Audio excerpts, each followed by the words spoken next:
So, here we go. It was filled with childish frustrations and complexes. The police were searching for James Thomas, believed to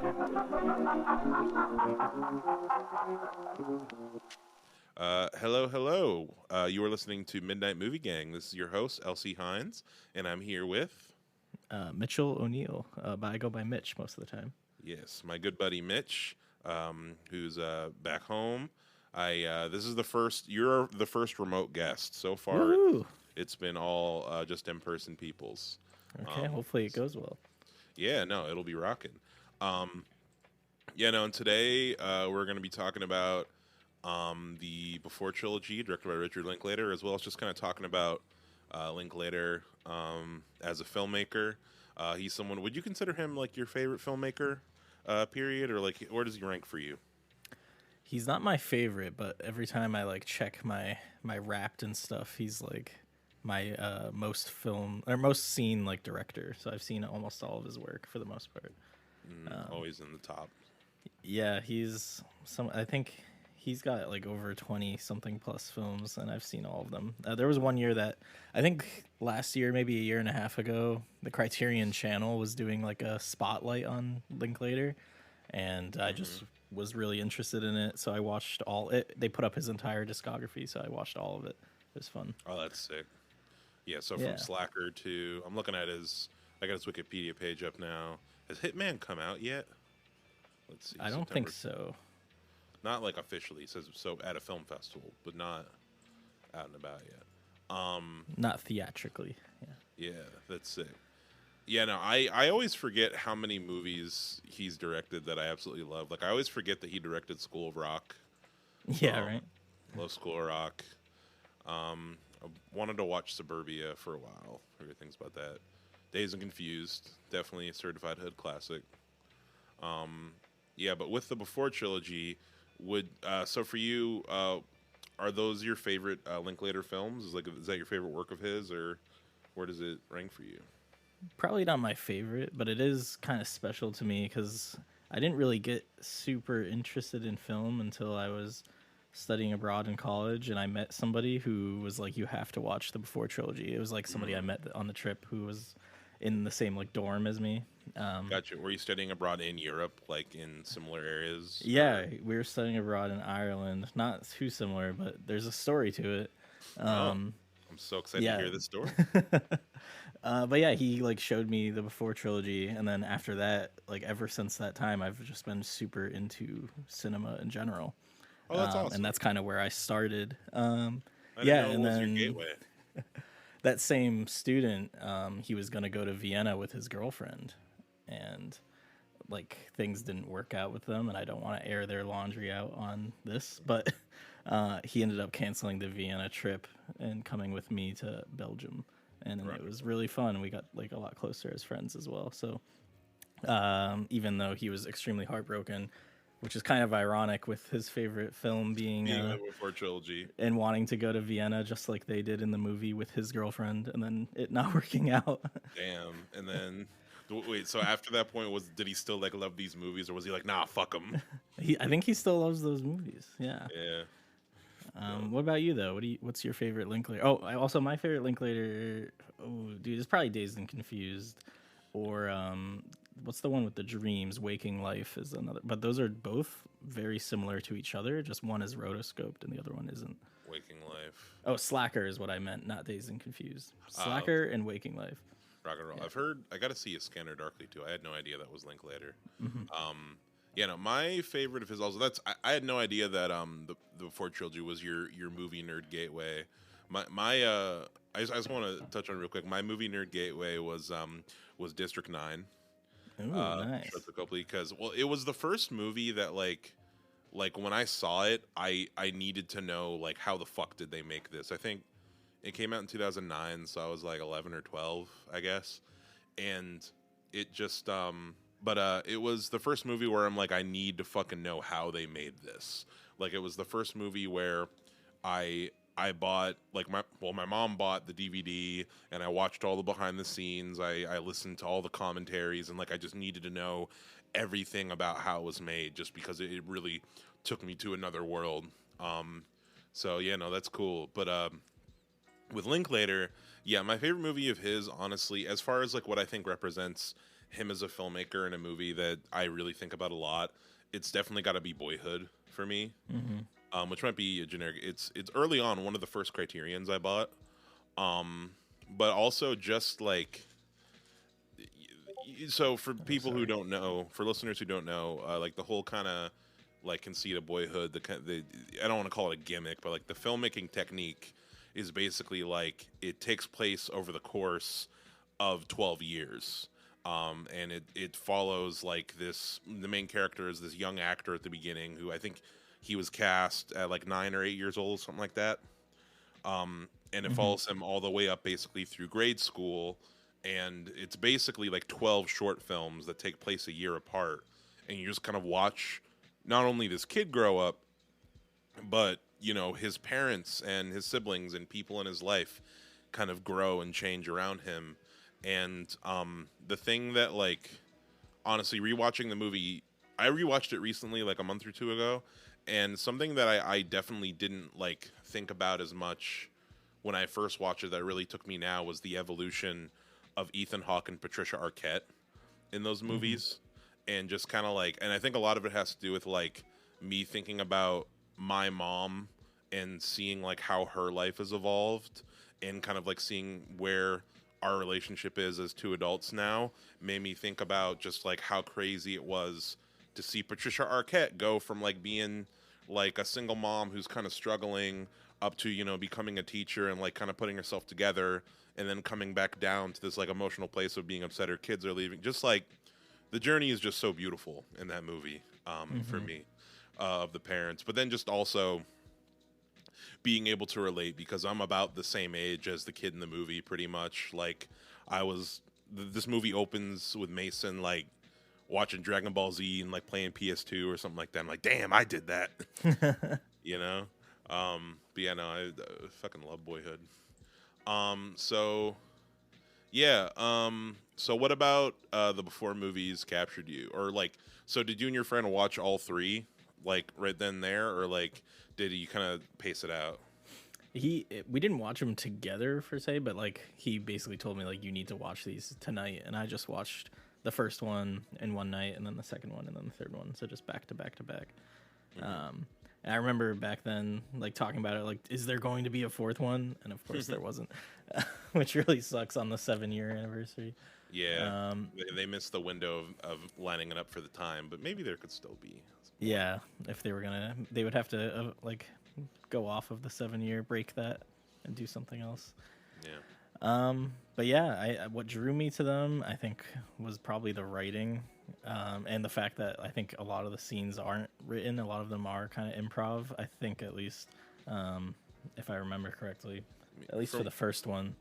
From what I understand, like it's at least the first two films are pretty much were fully planned by Linklater, Ethan Hawke, and Julie Delpy. Delpy. Like Richard Linklater had the script originally, and then they came in and kind of pick and chose, like, oh, I don't think my character would say that, or like, oh, I think that would be kind of pretentious. So like, the actors themselves really built this world, you know, with it, and these characters, with it. It's cool. Every time I watch it, it just doesn't even feel like a movie, and it's just so believable. And I think that's what's special about the trilogy. And you kind of grow with the characters, like, between each film. Yeah. Linklater definitely has a way of making it feel like you're just watching two people have a conversation. Yeah. Like, you know, none of his movies are about aliens coming through a portal in the sky and shit. You know, they're definitely like, they're real, but they're also not. I feel like he's good at doing dramas in a way that doesn't feel like sappy. In the sense, like, I know that for me personally and for my fiance Courtney, we definitely have a tough time with like uber serious dramas that are like self-important and self-serious in a way that kind of ignores that life can have some levity. And I think Linklater ignores that. Like we both hated Oppenheimer. Yeah, Or I didn't really care for that as much. I thought Barbie was a lot better. Yeah, no, Yeah. Barbie. I really enjoyed Barbie. But yeah, no. Tell me about what's your favorite of them and why? You know, I feel like my favorite's probably the first one. I feel like a lot of people's favorites is the first one. That might be like the generic thing. I feel like the second one just kind of it's almost there, but it doesn't live up to the potential of the first one. So I'd probably rank them like the first one, the third one, then the second one. But the second one's still really good. It's just like Yeah, the first one's definitely the most rewatchable for quite a few reasons. It's definitely the one where just like if I wanted to, the first movie is definitely the most rewatchable of them. Like if you were just to put any of them on at once, that definitely probably be the one. It's the least heavy. For me personally, Before Midnight is probably my favorite. I like, how do I put it? It's the strongest one to me, like dramatically. I also just think it's a fantastic ending to this story, and I think the way that the end of Before Midnight ties directly back into the first film is like really beautiful. Like especially if you're watching all these movies in a sequence, like the way it just kind of all comes back is so perfect. And it's really funny. But the thing with Before Midnight too is that it's also really hard to watch. And I feel like, at least for me personally, the first time I saw these movies was in high school. When, how do I put it? I saw it at a time where not only was I not emotionally intelligent enough to get a lot of what the movie's trying to tell me, a lot of the substance, but it was before I was in like a serious relationship. And these movies, at least for me, definitely hit a lot differently while being in like a serious committed relationship. And they definitely, like, I don't know, it just has such interesting, they just say such interesting things about love in ways. And basically, yeah, I wanted to ask you what you think about the performances in this film. Like, is Ethan Hawke or Julie Delpy, are they people that you followed in like other films, or just what do you think about the performances? Yeah, I think, well, for the Before Midnight, I mean, it's definitely the darkest of all of them if we're talking about like their performances, and I think it's something akin to like Marriage Story, like these big fights that they're kind of having this whole film. And then as far as like following them past the Linklater verse, like I know Ethan Hawke's in a lot of Linklater films. And even I think Julie's in a few of them too, but maybe not as many as Linklater. And so yeah, he's in Waking Life. I believe she's in Waking Life as well. I think I think while they were filming one of the Trilogy films, she is in I think they shot a segment for Waking Life at the same time as well. Because you can tell they both look kind of young. Yeah. But yeah, I probably have seen more Ethan Hawke films than I have seen Julie Delpy films. Honestly, I should take a look real quick to see. I know she's in I'm like a curious rom-com. now. She's in a rom-com with Chris Rock that I wanted to watch. Oh, what the fuck is it called? Oh yeah. Julie Delpy. Yeah, it looked like a lot of fun. But yeah, I'm kind of the same way. I've been following Ethan Hawke for a long time. What is that movie called? Oh, she's in the Three Colors trilogy. Oh, is she the main character in the Three Colors trilogy? So I've seen the first two Three Color Trilogy films. I still have to watch the last one, which is arguably the best one. Blue, I just White, have and Red. not done it yet. I have not seen any of them. They're interesting. They're cool. It's definitely a different trilogy. Yeah. On the Verge, The Lesson. 2 Days in New York is the movie.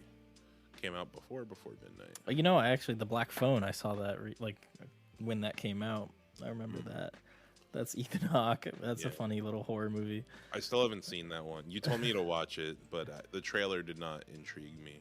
It's getting a second one. Yeah. Oh, okay, Black Phone 2. Well, now I gotta see it because Yeah. I gotta catch up with it. Yeah, no. Ethan Hawke has always kind of occupied a really interesting space in movies for me, and kind of like how do I put it? I was thinking about this when I was watching tape, in how like Ethan Hawke himself, whenever I watch like interviews with him, is always talking about like finding kind of true authenticity in art, and that's like a lot of the I don't know, conversations I see him having like in his movies as well. Like his first movie, yeah, at least that I remember. He was probably in early movies for this, but have you seen I'm forgetting the Dead Poet Society with Robin Williams? Yeah. Yeah. And just like from the get-go, his performances and his roles he picks seem to always kind of like be about. He seems to kind of be in these roles where he's playing men who have to learn how to grow properly into like full adults. And like he plays these characters that are all kind of like stuck kind of in this like fantasy world kind of thing, you know what I mean?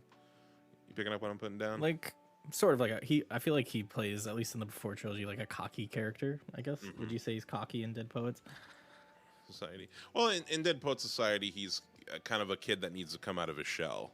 Okay, yeah. And that's also different too because he's still like a child in that movie.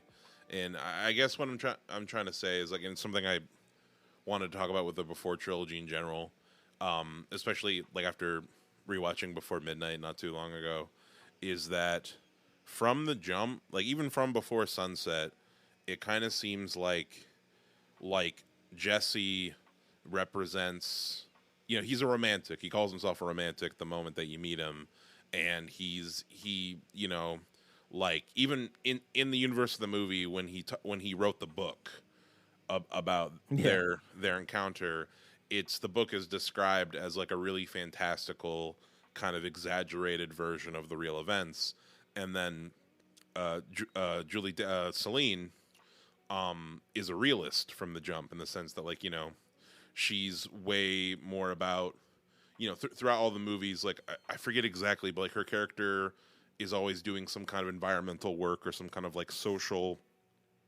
work of like helping the world, in some way. And she's very much about, things being concrete and facts and things just being how they are.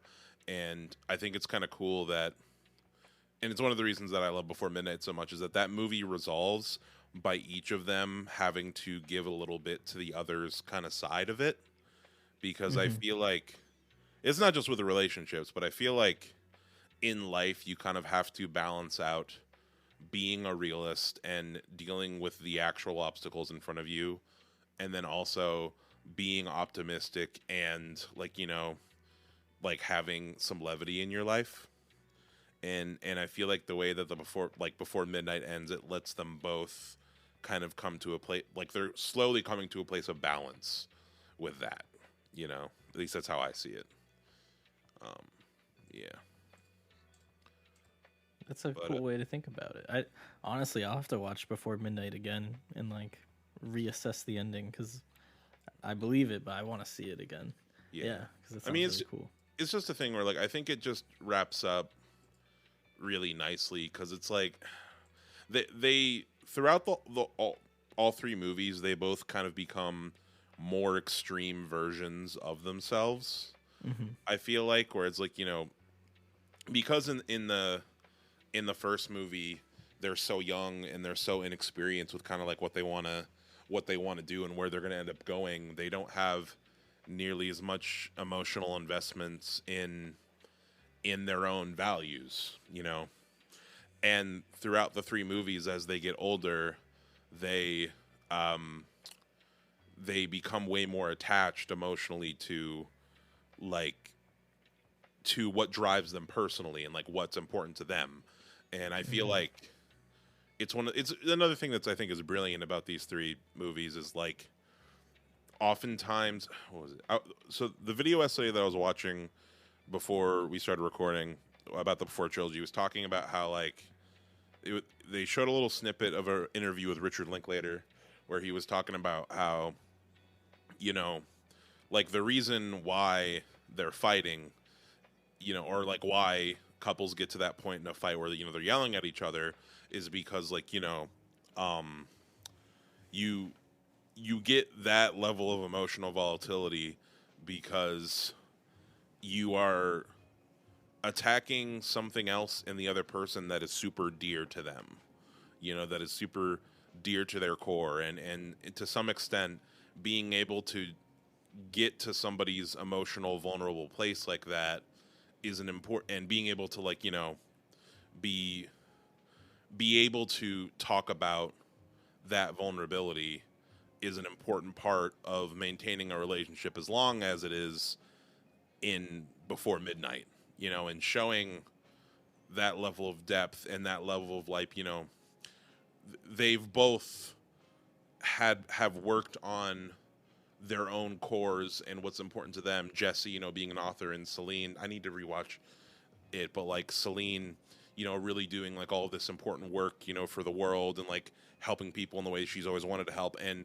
they're both so ingrained in it that, you know, the whole thing in Before Midnight is them trying to, the thing they're mainly arguing about, or what started their argument in the movie, which the whole second half of the movie is one big argument, is, you know, them trying to decide where they're going to live in America or in, you know, still in Europe, and how that's going to affect, you know, their jobs, mostly their jobs, how it's going to affect their kids and their relationships with their kids. And it's just really smart. And I don't want to keep gushing about Before Midnight exactly. But if you want to talk to me a little bit more about, you said that Before Sunset felt the weakest to you. What about that movie do you think is weaker than the other two? Because I don't want to. I just don't think it's as like a memorable plot, you know. Like, I guess to spoil things, like he kind of open shows spoilers. up. These movies have been out for a while. She shows up. He's like doing like a book signing. She finds him. They go on a walk and talk, and then they are just like, all right, let's hook up.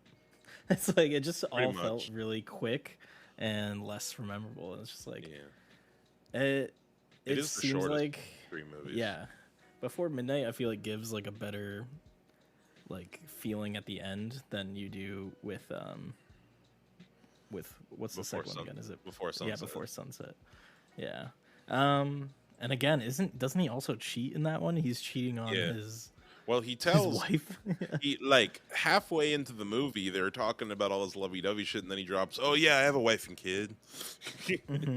Yeah, no, yeah, and you know, back home, yeah, and he pretty much does. Like, it's insinuated that like, well, he's staying in Paris and they're gonna fuck. Yeah, it's almost to me like Linklater slowly is trying to like get us to hate these characters a little bit more, even though we still love them. Yeah, like you fall in love with them in the first two, and then their character kind of diminishes a little bit because they're doing something unethical in the second one, and then now you're seeing like what a relationship built on something like that gets to, you know, where like their relationship is now in a book, and they hooked up because of like a past fling, and now they have children, and now like they both have different lives that they want. It's like yeah. At the very least, I don't know. I put way more onus on, like, as far as liking them as characters, I definitely think that Jesse is not a great person, but I think also, like, how do I put it? I feel like Before Midnight kind of breaks down the stereotype of this, of like the rom-com lead in a sense, where like, you know, the last 2 movies was like, or at least Before Sunrise was like the super dreamy, like, you know, romance where there isn't a whole lot at stake, and now in Before Midnight we're dealing with the consequences, and like Jesse having to deal with the fact that, you know, he followed his heart and he did, like, you know, what kind of felt right for love, but was that necessarily the best thing for that point in his life? You know, like, is this the best thing for your kids? Is this the best thing for your wife? you know, which we don't even see the wife in the No. third movie, and it's kind of like, yeah, I guess they did do a little bit to make you not like Celine either, because she kind of talks shit about Ethan Hawke's ex-wife in the last And movie. she goes through with it. I mean, like they both have to cheat together. Yeah, pretty much. Yeah, I'm talking more just like how, in the last movie, Celine talks about how she resents Ethan Hawke's ex-wife, like you know, like she's mad. She's just mad that your son likes me more, or whatever. Yeah. Hank, the little kid. Another quick comment: the opening of Before Midnight, Ethan Hawke is wearing this badass Neptune's Records T-shirt. I really want Oh, one. cool. Every time I watch the movie, I'm like, I want that shirt. Does that open with them driving up or something to the house? I It forget. opens with Ethan Hawke dropping them off at the airport, Oh, dropping cool, Hank cool. off the airport, and then the drive to his It's writer like a friend's beach house. Yeah. Yeah, it's like a big castle, Greek castle. Yeah, in the Greek Peloponnese. There are some beautiful locations in these movies as well. Really makes me want to go to Europe. Me and Courtney are going to try to go to Europe in a few years, and looking at these. I'm like, man, I can't wait to walk through all these old ass buildings. It's gonna be Oh great. yeah, dude. Definitely travel while you can. Yeah. I'm trying to think. Which else? So yeah. Have you seen Waking Life? I have not. No, I haven't seen that or Holy Scanner shit. Darkly. Waking Life is also like rotoscoped, hand drawn, animated, right? It is. I would go. I mean, so Scanner Darkly is more of a plot. Mm-hmm. Waking Life is basically this character who's drifting from dream to dream, talking to different philosophers. They could be fake people or real people because they're in dreams. You don't really know. That's cool. But he's talking to them, and each person talking to him is giving their ideas on what they think dreaming is. So it's like a kind of like an anthology. It's just like every single dream is different, and the animation is different every time, and it's like Oh, that's cool. very trippy and crazy and insane. It's amazing. That's cool. So is the Scanner Darkly like all the same animation style all the way through? Or... For the most part, I think there might be cool little switch ups. And again, that one's more of a like direct plot with like a beginning, middle, end type deal, you know. Yeah. It's kind of And it's still pretty good too. But man, you gotta watch Waking Life. Oh my gosh. Yeah, I'll definitely check it out. Have you seen And Ethan Hawke's in it. Yeah, I'm seeing that he's in there. It's Ethan Hawke and Julie Delpy. It says that they are playing their characters from the Before trilogy. Oh, cool. Okay, so I was kind of right. I was Yeah. like, I feel like they were doing it on like in the same location because they look very similar to the film. In a scene. I'm guessing they might have like used a clip or a deleted scene from one of the Before movies or something. Yeah, they might have. Have you seen Everybody Wants Some? The Yes. Richard Linklater's baseball movie. I want to rewatch that one because I watched it not knowing that it was Linklater. I just like saw it on Amazon Prime. What'd you think of that one? Let me look it up again. Everybody Wants Some. It gave me big Dazed and Confused vibes for the most part, like a more modern Dazed and Confused. Honestly, I've seen this. Don't remember much from it. But it is kind of like a rowdy American Pie like film, but probably a little more serious, you know. Yeah, Just it like a has some classic nice teen movie. Yeah. Yeah, it has a lot of the same energy that Dazed and Confused does, where it's just kind of like a bunch of college kids getting fucked up and having philosophical conversations. I don't know if you remember in that movie. I really liked Wyatt Russell's character in that movie. If you remember, he was like the older guy who was like in his 30s, who was pretending to still be in college to play college baseball. Oh, Remember cool. that? Yeah, no, but like he gets found out, you know, that like That's funny. he's faking, and you know at the end he's just like, I just wanted to keep playing, you know. Yeah, there's some really interesting stuff in that. Have you what's your take on Dazed Confused? I know that's definitely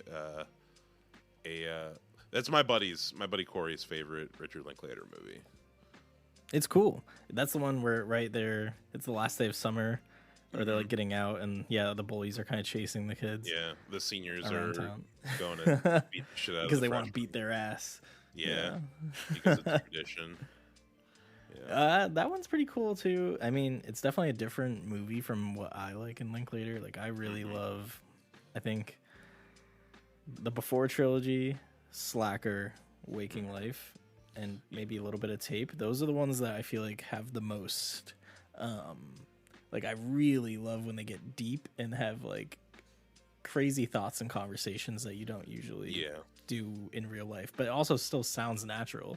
And it seems like when people smoke weed and hang out, and they're just like, but what they're saying is actually concrete and good versus when you're high and you think you're saying good shit. Yeah, where it's like, whoa, you just said something deep there, man. Yeah. Speaking of, I wanted to talk about Tape. I literally just finished it like at this point like an hour ago. Do you know what the details are on like how they filmed it and like why? Like Wikipedia describes it as like a camcorder drama. Do you know how it was filmed? I haven't looked into how it was filmed, but I know it's all in one location, which I love when a film does that. Like, what was it recently? The one where the person with the eating disorder, the whale, that one's an all in one location film. Still haven't seen the whale. I think there's like something challenging. Yeah, also like what's that movie? Fucking hell, why am I blanking on the name? It's one of my favorites. Where they're sorry. It made me think. This movie made me think. The only reason it made me think of this is because it takes place in a hotel room. Have you heard of One Night in Miami? Oh, I have heard of it, but I've never seen it. Yeah, Muhammad Ali, Sam Cooke, Jim Brown, and Malcolm X are basically all like hanging out in a hotel room, and it's like they apparently all met up this one night to like talk about shit, and nobody knows what they talked about, and the movie is kind of like a fanfic of like what they could have talked about, and the movie is literally the whole movie mostly takes place in a hotel room while they're just kind of talking about the state of the world and stuff, and it's a really good movie, and it takes place in more than just the hotel room, but that's like 80% of the movie is in there, and nice, yeah. Even though that film has very little in common with Tape, it made me think about that a lot. Yeah. I really appreciate films that are all in one location. It's like 12 Angry Men and like Women in the Dunes. Some other ones like Climax kinda all takes place in school, but there are scenes in that and stuff. But I think there's something challenging about like having to work with one space because there's only so many shots you can line up and create in a tight space like that. And Absolutely. so I thought that was, and plus they can save money on budget. You're only in one location. Yeah, according to Wikipedia, this movie was made on a budget of $100,000, which is Wow. like a ham sandwich. That's half that's Robert Downey Jr.'s catering budget on a Marvel movie. Fucking, That's amazing. yeah, that's like one sandwich for Kamal Nanjiani on Eternals.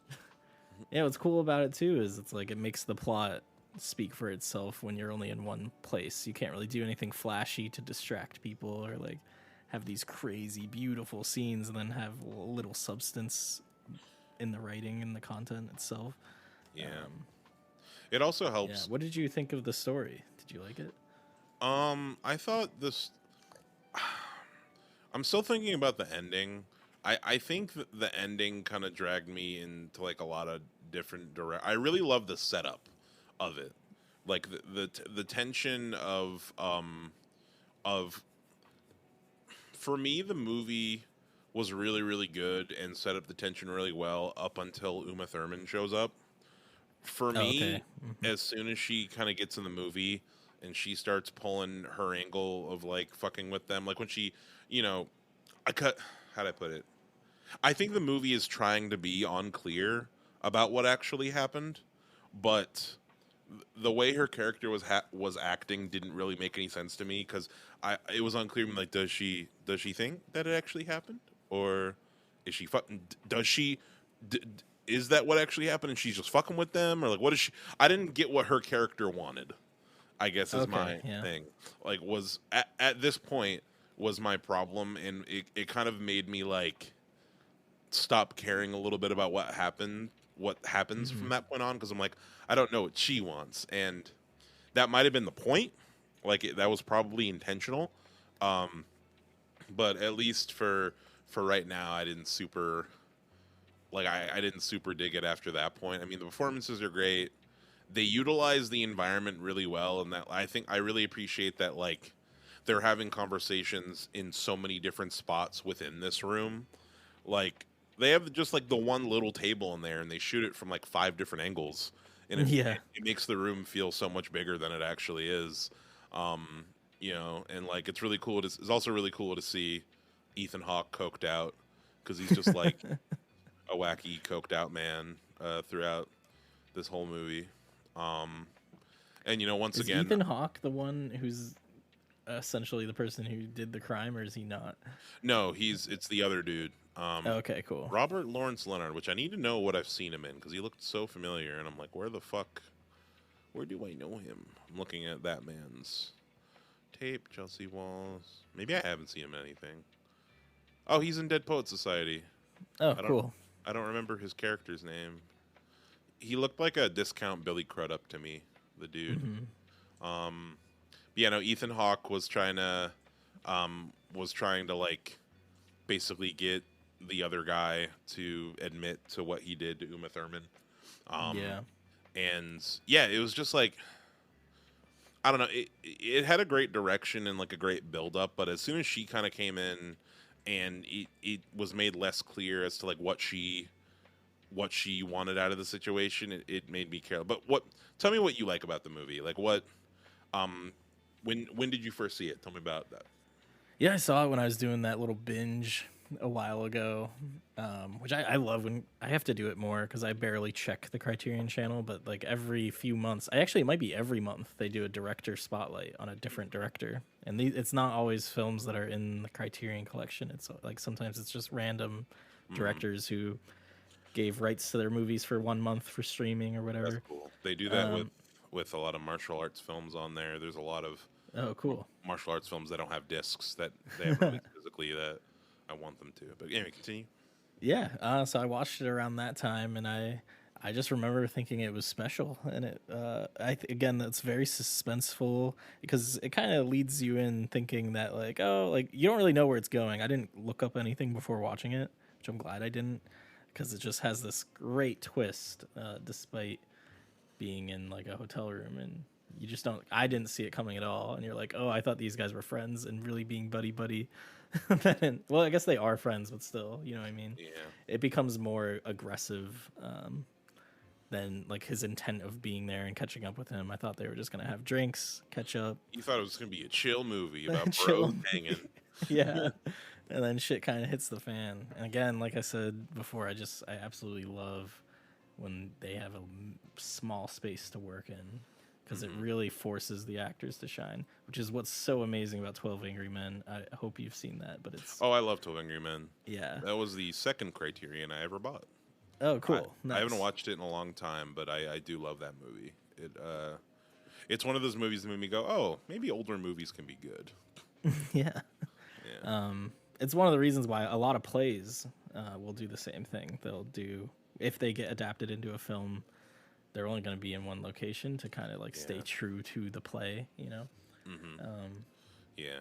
Sometimes I'm trying to think of an example of. There aren't a whole lot of movies to me. A lot of the quintessential movies I can think of that are directly based on plays have pretty much nailed it. Like, have you seen Fences with Denzel Washington? Oh, no, I haven't. I'm a big fan of that one. But basically, so the movie's based on a play, and Denzel Washington and Viola Davis, who are the stars of the movie, were also in the play for like the more recent years of it.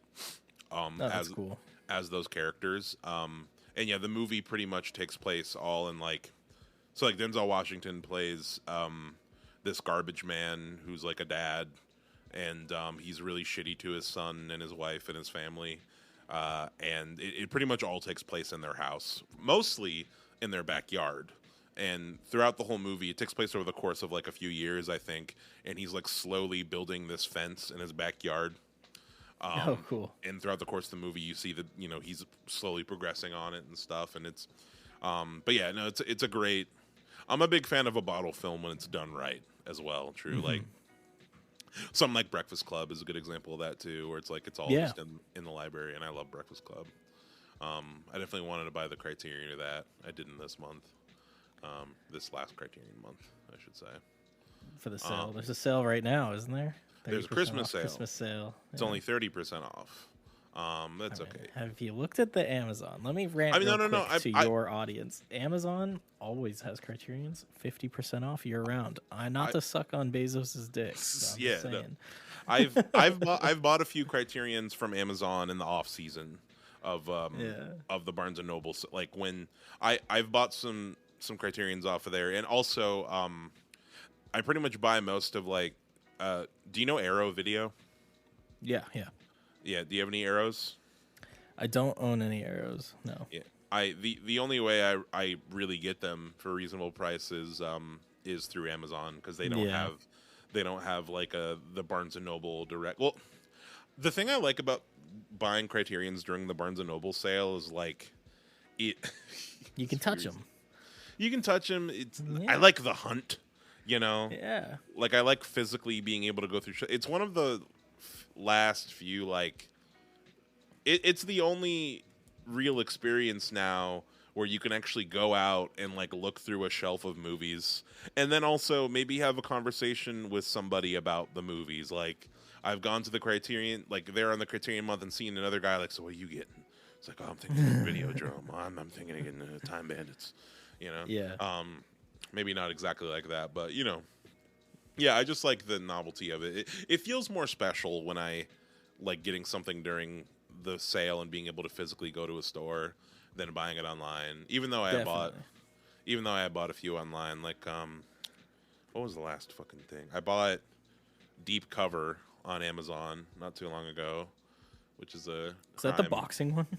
No, that's Lawrence Fishburne and Jeff Goldblum. It's like a crime noir, like 90s drama. Oh, cool. I've gotten a lot of I've Criterions. seen this cover before. Yeah, one of my favorite Criterion. I'm just saying, Breakfast Club, $22 right now. You can get it.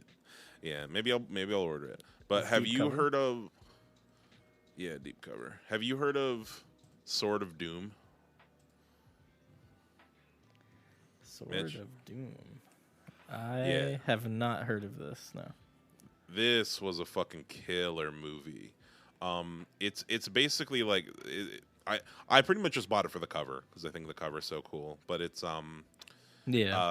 it's basically about a serial killer samurai. Like the main guy, he's the villain. Like it's like Michael Myers, if Michael Myers was a samurai. Like he's just or it's more like American Psycho as a samurai movie.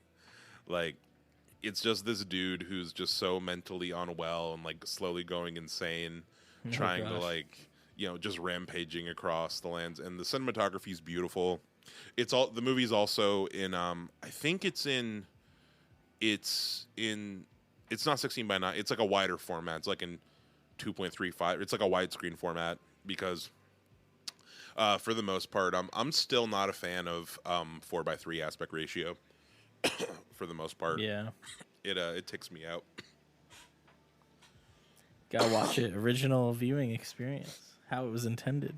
Yeah, Have you seen the memes that are like watching this film how David Lynch intended it? And it's like watching I forget what David Lynch movie, but it's like something on an iPad or like a fridge television or like things like that. What was the subscription service that was like you could watch it on your phone in portrait and then turn it to landscape and it'd show more shit? God, yeah. What the fuck And they was were that so called? mad that they went out of business. Yeah, I forget what it was. Yeah, it Was was it the dump. Mubi? No, Mubi's like the movie theater like streaming service. What the fuck was that called? Phone movie streaming service. Stream movies on phone.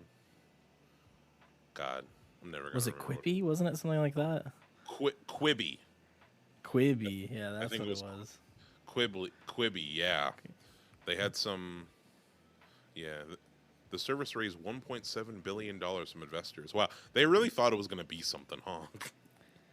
Like who they don't realize that so many people don't have the best connection to like be on a train or a bus and be able to watch like a show or a movie, especially if they Yeah, have data or anything yeah. like that. I mean, it's also, I think another thing that um, was a contributing factor to it sucking was like, well, one, it launched during COVID, which Yeah, when um, everyone was home. when everyone was home, and the whole point of it was like, oh, you can watch your movies on the go. Um, but another aspect that's wrong too is like, it's they're still trying to play long form content on a phone, Hmm. and the whole thing that people don't like. I feel like streaming services and like these film companies forget is that people are watching TikToks and like really short form content on their phones, and like people aren't gonna want to sit there for an hour and a half watching a movie, on their No, little screen. definitely not. And like pause it, and you have to pick up next time you get on your bus to work or whatever. It's like, Exactly. Yeah. yeah. I've The other thing too, I remember people talking about it. I remember they eventually made it so you could watch it on your TV. Before you couldn't watch it on your TV either. It's like you had to watch it on your phone. yeah. And But now I got to turn my whole TV when you did portion. have it wide. No, it would open it, I think, in the widescreen, but because they filmed it in a way where you could turn it sideways or keep it vertical, all of the interesting shit is always going to be in the center, which isn't the case for movies and shows nowadays. Like you have things happening on the left and right side. It's not always just the center, so it's just awkward watching a film widescreen and it's always dead center everything because it's vertical. It's taking it has to have that aspect. Yeah. So interesting. I will say there was a movie in 4x3 recently that I saw that I really liked. Have you seen Saltburn yet? No, but I think Katie and I are gonna end up going to see that soon. Dude, fucking Saltburn is so good. And it's Things, it's in 4x3. I didn't know that it was in 4x3.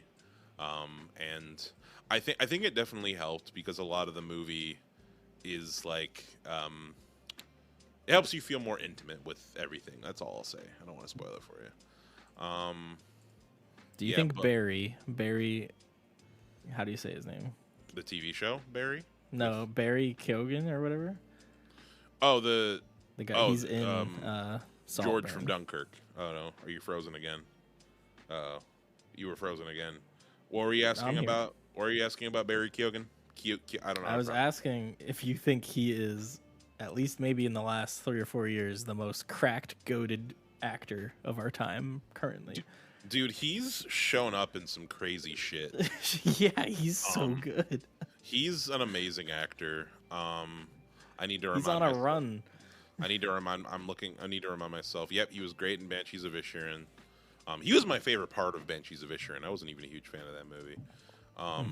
He was the only interesting part of Eternals.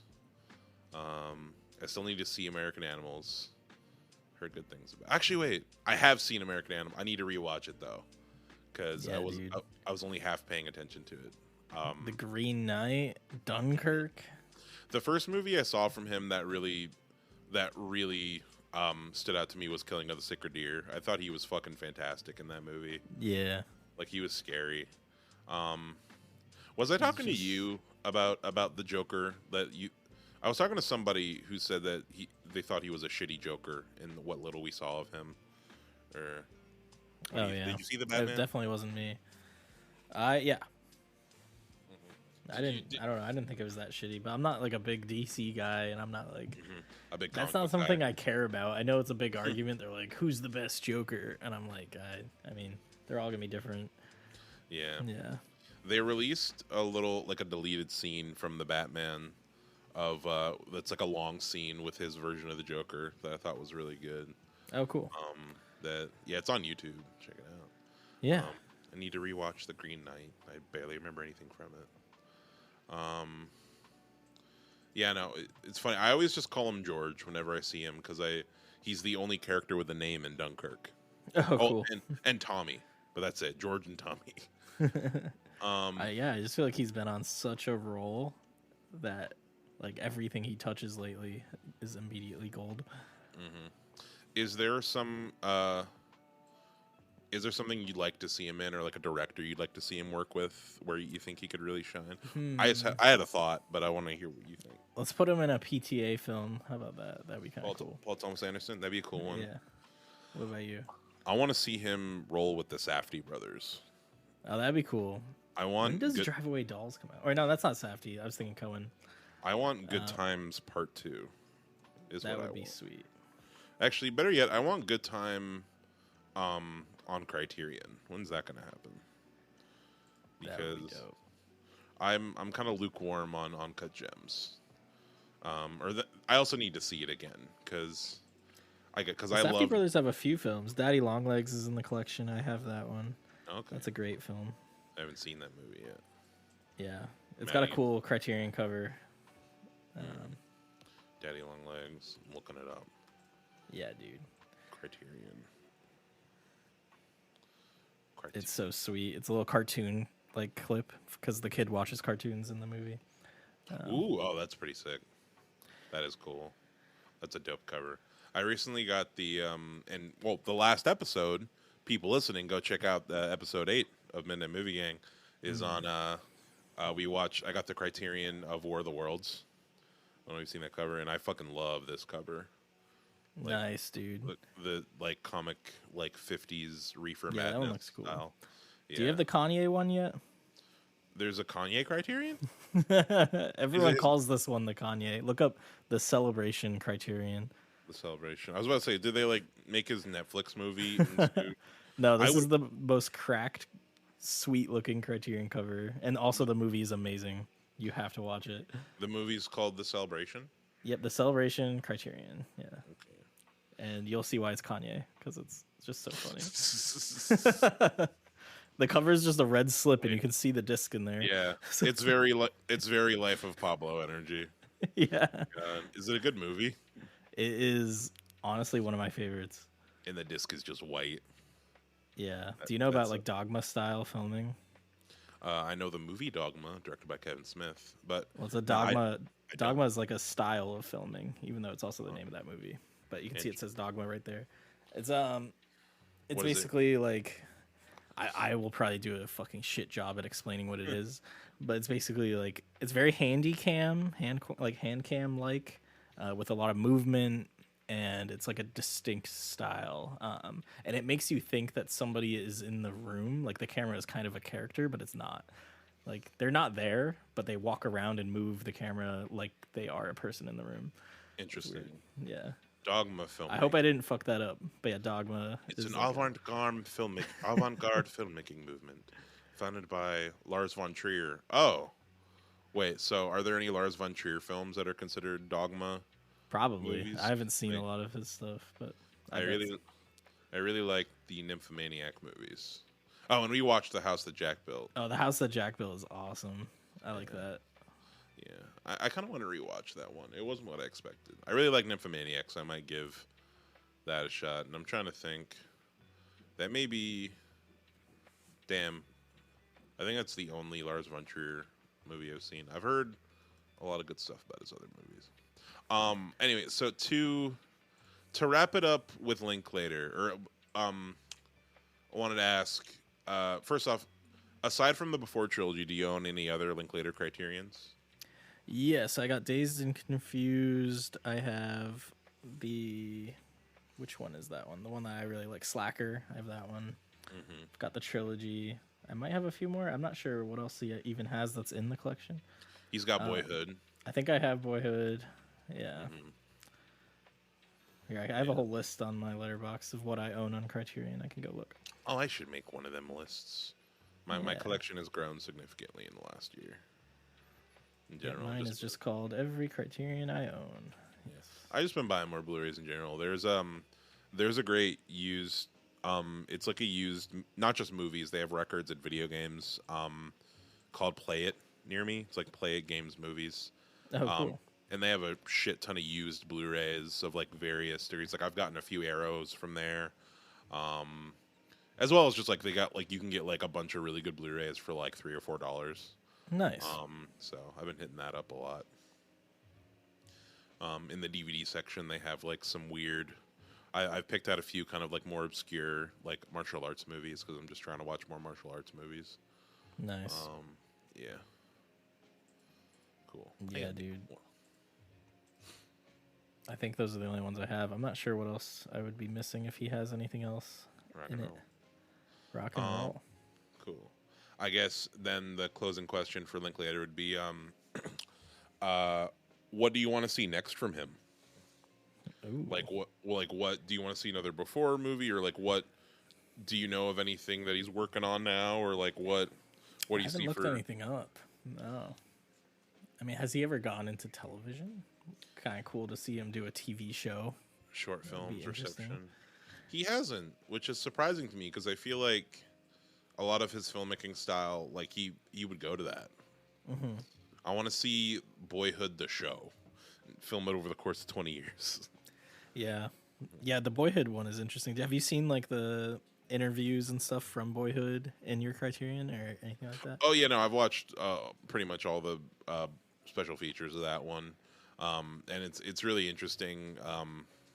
I gotta find the actor's name, but the actor that plays Mason, where is it? Yeah, I want to make Eller Coltrane. I think he was like fucked up psychologically from making this movie, because every time he's interviewed about it, and he talks about like how watching this movie always feels like a weird experience.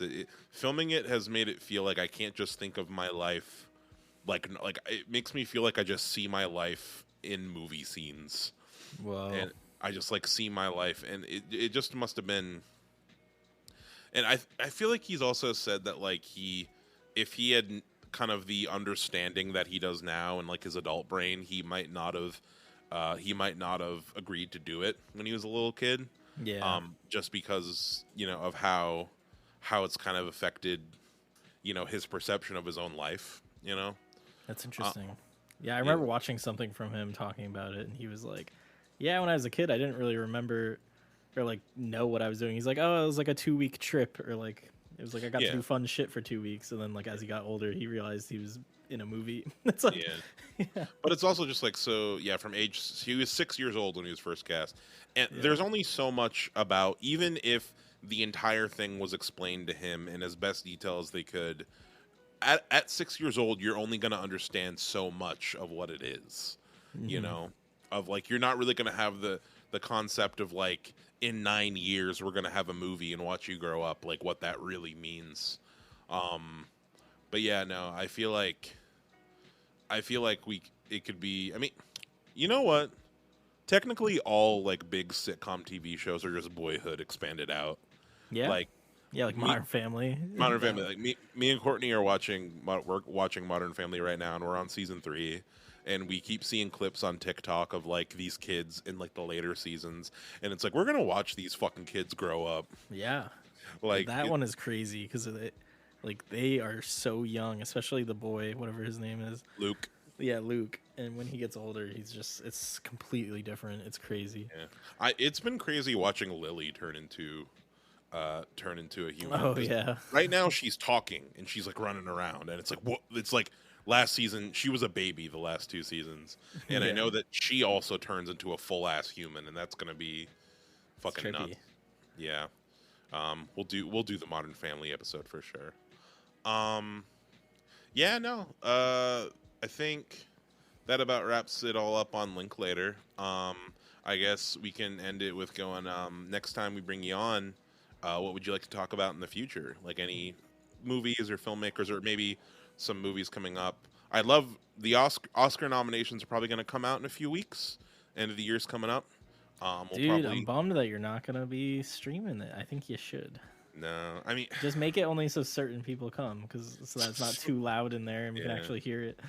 My main, I had a lot of issues with last year. It just, for me, it sucked last year. Last year did suck. I think 2 people were talking the entire time, and I just had them muted.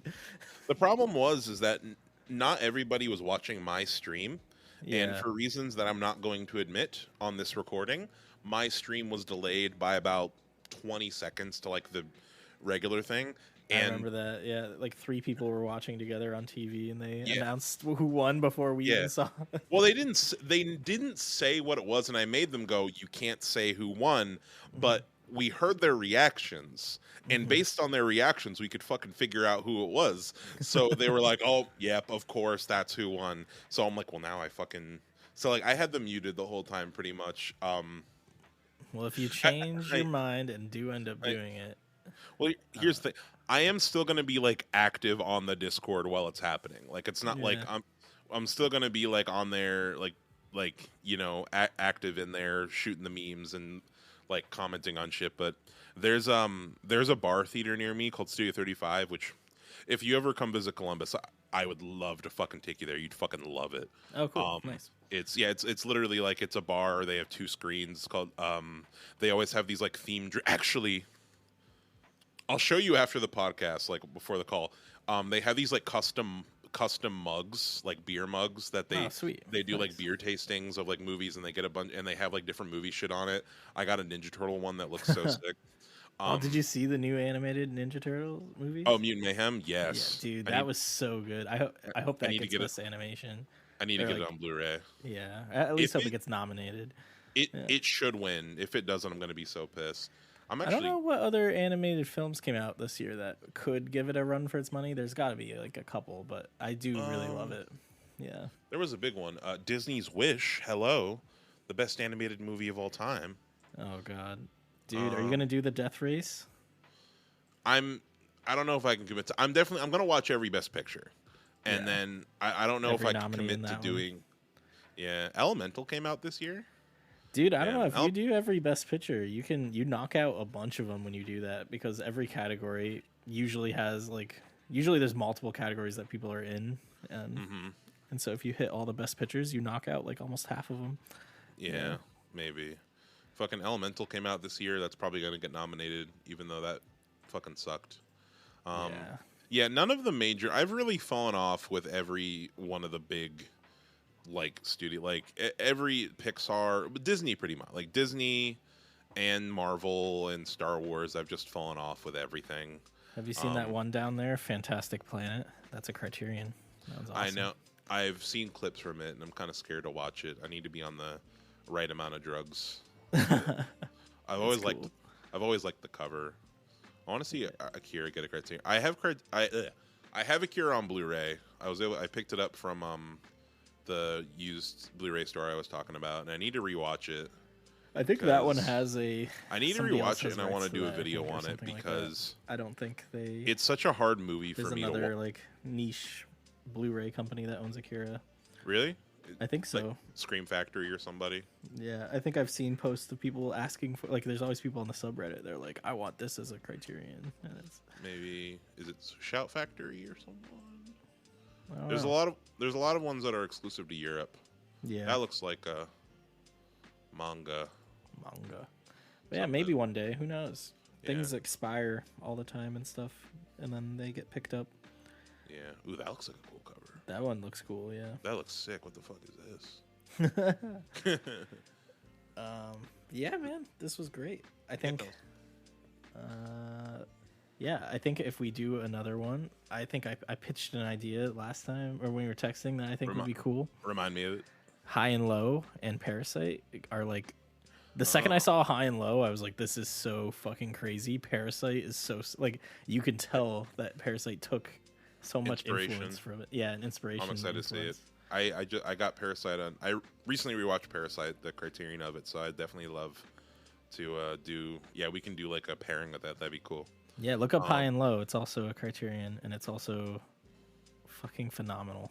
Rock and roll. I will. Average rating 4.6 on the box. Oh It's a my Korean. God. It's a Korean. High and Low is another Korean like thriller. It's not really a thriller. Maybe it is. I don't know. It's like a Oh, it's Kurosawa. yeah. It's a like a mystery. Gotcha. I need to but- break more into him. It's so similar to Parasite in specific ways, like in little tiny ways that are so subtle, and you're like, wow, like, it's the best when you watch a movie and you see the connection to another movie, and you're like, I It's like you found a little Easter egg that you and only a few other people recognize or caught, you know, because you've seen both movies. Yeah. Sick. Yeah, no, I definitely got to check it out. It's a cool cover. Kind of looks like, it looks a little bit like the Sound of Metal cover. It does a little bit, yeah. Just with the ear. Anyway, yeah, I think that'll about wrap it up. Thank you so much for coming on, Mitch. It's been a pleasure talking to you. I'm so excited to move back home so we can hang out, watch movies, and do this podcast in person. That would be fun. That'd be cool. Yeah, thanks for having me. This was a great time. Thank y'all for listening. This has been Midnight Movie Gang, episode 9. Can't wait to see you on episode 10.